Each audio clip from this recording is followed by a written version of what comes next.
65 నుంచి 70 కిలోల తల్వార్ తోటి యుద్ధం చేసినటువంటి వాళ్ళు మాసాజీ. 2000 మంది సైనికులతో పోరాడడానికి వెళ్ళి వాళ్ళని తుక్కు ఓడగొట్టినటువంటి వ్యక్తి బాజీ.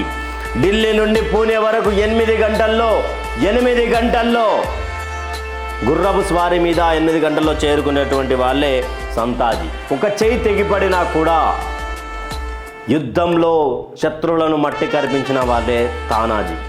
తర్వాత శత్రువుల కోటలోకి వెళ్ళి వాళ్ళను మభ్యపెట్టి వాళ్ళకు చుక్కలు చూపించి వాళ్ళ రాజకిరీటాన్ని తీసుకొచ్చిన వారే ధనాజీ.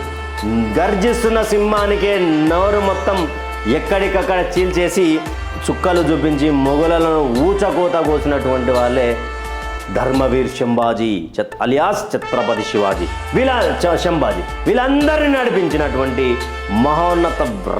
మహోన్నత హిందూ స్థాపకుడే ఛత్రపతి శివాజీ. ఇది అందుకే శివాజీ మహారాజ్ అంటే స్పెషల్. శివాజీ మహారాజ్ అంటే ఒక వైబ్.